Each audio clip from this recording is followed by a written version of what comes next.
Latmingué, à 210 km de Dakar, est une commune située à l'ouest du Sénégal dans la région de Kaolack.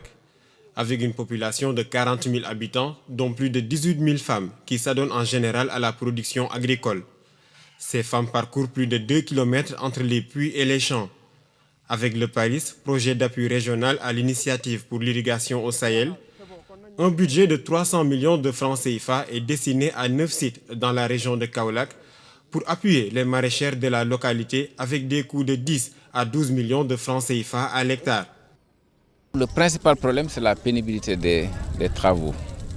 Parce que les femmes vous ont dit que des fois qu'elles restaient jusqu'à 2 heures du matin, des fois même toute la nuit, pour pouvoir puiser au niveau des puits. Donc ça a affecté leur santé.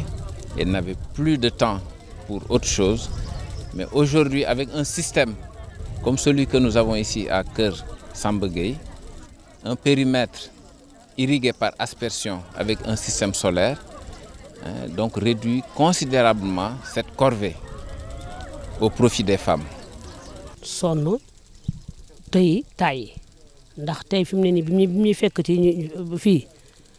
On était très fatigués. Tous les jours, on se levait très tôt le matin pour aller puiser de l'eau au niveau des puits. On arrivait à remplir 20 récipients pour arroser nos champs avant le lever du jour.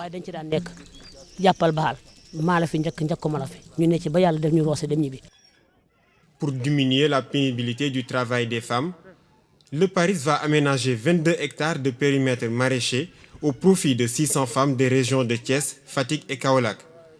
À Latmingué dans la région de Kaolack et Keur Samba Gueye dans la région de Fatick, ces aménagements innovants tels que la réalisation de nouveaux forages équipés de pompes solaires ont été mis en place.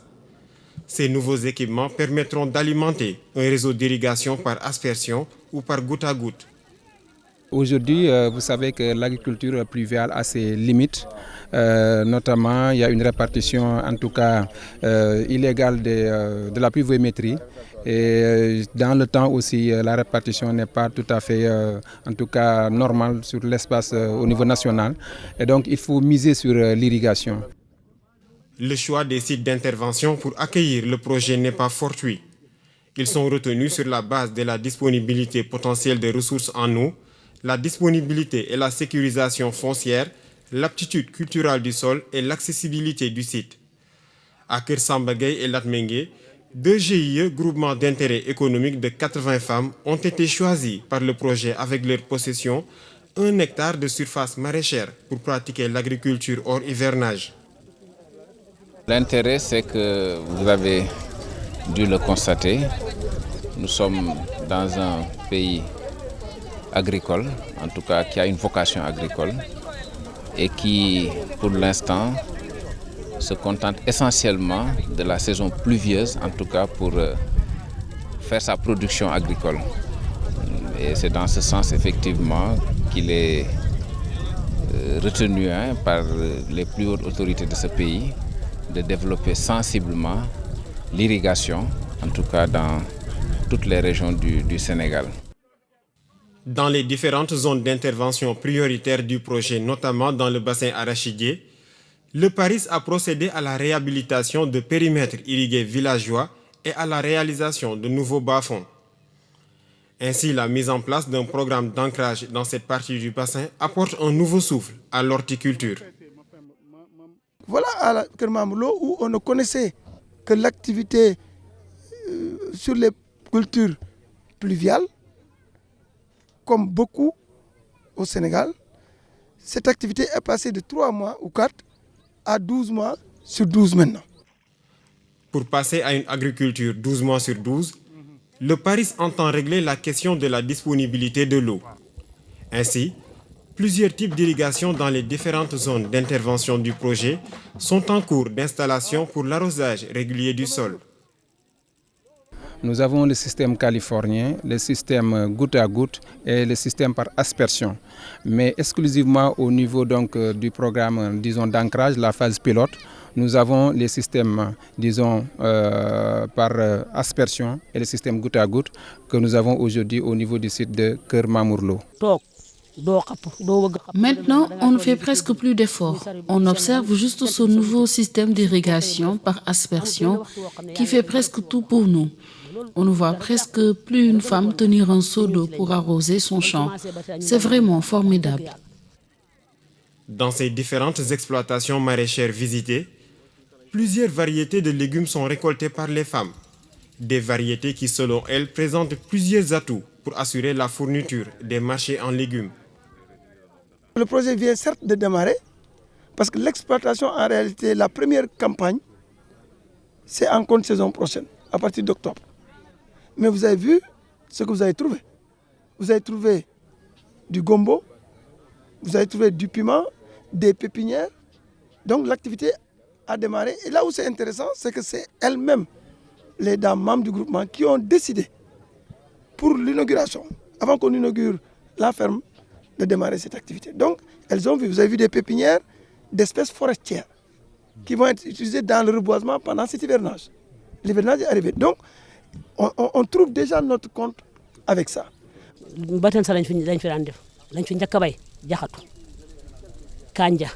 On cultivait surtout des aubergines, du piment, du poivron, entre autres. Mais à l'approche de la campagne maraîchère, on met en avant d'autres variétés telles que l'oignon, la pomme de terre, la carotte, la salade. Actuellement, les champs sont remplis de légumes et on s'en réjouit.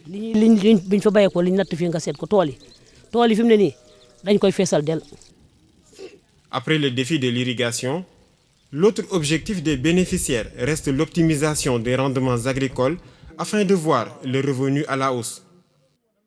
Rendement dal lima ci japp man bo bayan ba bare gën ja bari to passé fukki junne dem dana ko mat waaw. On n'avait vraiment pas de rendement. Des fois, on se retrouvait avec 50 000 francs CFA après la commercialisation de nos produits. Et il y en a qui se retrouvaient avec moins que ça. Ceci est dû au fait qu'on n'avait pas assez d'eau et on perdait ainsi beaucoup de rendement. Mais actuellement, on ne se plaint plus. On arrive à avoir 20 voire 25 sacs de pommes de terre et une trentaine de sacs d'oignons. Et c'est pareil pour les autres variétés. Donc si on commercialise tout cela, on se retrouve avec des sommes importantes qu'on n'espérait vraiment pas.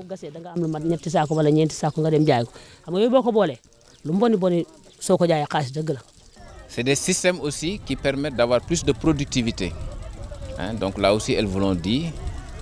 Donc en une campagne, à la limite, les productions sont doublées, triplées et des fois quadruplées. Donc je pense que là, ça permet d'abord de gérer l'alimentation, mais aussi de pouvoir vendre et avoir des revenus.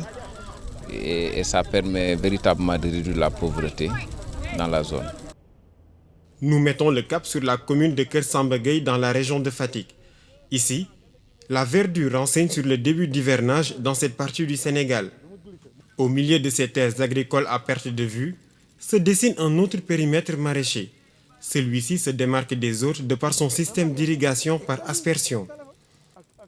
La maîtrise de l'eau est un aspect important au niveau donc de notre concept de solution d'irrigation. C'est pourquoi, avant le démarrage des investissements, nous réalisons des études, ce qu'on appelle des études d'avant-projet. Et ce sont ces études-là qui nous permettent d'avoir les informations sur la ressource en eau en termes de quantité et de qualité. Nous avions basé essentiellement notre agriculture sur 3 mois de saison des pluies. Et maintenant, avec les systèmes irrigués modernes, on peut cultiver 12 mois sur 12. Donc, vous comprenez que là, nous augmentons sensiblement les productions.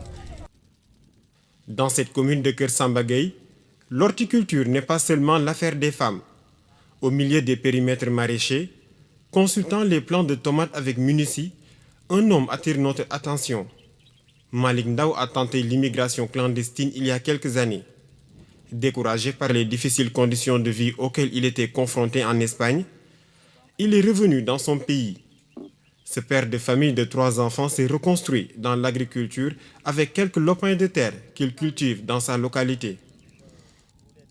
li may njëkk a war dafa am olof yi proverbe bu ñu utiliser ñu ne bu kaw neexoon golo du wàcc dama yaakaaroon ne fële tout est ok waaye nag yàlla. Il y a un proverbe que les Wolofs ont l'habitude de dire. Si tout était parfait en haut, les singes n'auraient pas choisi de descendre. Je pensais que l'Europe, c'était l'Eldorado, parce que c'est ce qu'on a fait croire à mes amis. C'est ce qu'on m'a malheureusement fait croire à moi aussi. Et 9 ans durant, je n'ai vécu que la misère en Espagne. Alors, je me suis dit qu'il était temps de rentrer au Sénégal et cultiver la terre. J'ai aussi établi un constat. Les pays les plus développés tirent l'essentiel de leurs revenus de l'agriculture.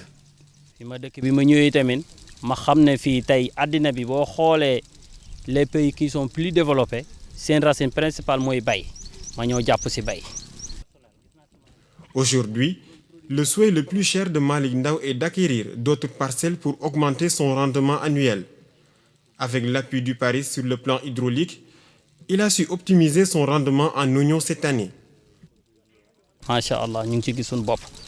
Ñu ngi ci gis suñu bopp parce que suñ production yi adi njëkk métti na bi nga xamee ne. Ça va tout se passe comme nous l'aurions souhaité. C'est vrai que c'était difficile parce qu'on n'avait pas de partenaires. Mais actuellement, avec la venue des Sissi, on a modernisé l'agriculture. On a certes réalisé de bons rendements l'année dernière, mais on peut encore faire mieux cette année. J'ai produit la saison dernière 7 tonnes d'oignons. Mais cette année, je dépasse de loin cette production. Quand j'ai mis de côté mes dépenses, je me suis retrouvé avec 1 350 000 francs CFA de bénéfices et c'est vraiment formidable. Vraiment, c'est formidable pour nous. À l'intérieur du pays, la population rurale est encore confrontée à des pénuries alimentaires. Avec le projet d'appui régional à l'initiative pour l'irrigation au Sahel qui met en place de nouvelles installations agricoles innovantes, l'espoir d'une amélioration de l'alimentation est permis. Vous avez vu la mobilisation des femmes. Donc, ça permettra de les occuper et de régler aussi des questions de qualité de l'alimentation. Parce que vous savez, les femmes, elles sont là, elles sont les braves à tout faire. Donc, les légumes et les fruits qui seront produits ici vont servir à générer des revenus, certes, pour elles et leurs familles, vont servir dans l'éducation de leurs enfants, etc. Mais ça va servir à améliorer la qualité nutritionnelle de l'alimentation dans la commune. Et donc, de lutter contre même certaines maladies. Avec le développement de systèmes irrigués à travers le projet Paris et d'autres projets, effectivement, l'État du Sénégal pourra considérablement augmenter les productions agricoles, satisfaire l'autosuffisance et même penser à exporter. Actuellement, on n'achète plus de légumes. Tout ce que nous mangeons, nous le produisons dans nos champs. Face à une montée accrue de l'insécurité alimentaire au Sahel et au changement climatique, le Paris Sénégal envisage la réhabilitation de 1200 hectares d'aménagements hydro-agricoles de petite taille dans la vallée du fleuve Sénégal. Par ailleurs, des activités en cours relatives à l'aménagement de 31 hectares de périmètre maraîcher et de 600 hectares de bas-fonds en Casamance sont installés pour développer des solutions d'irrigation durable dans cette localité.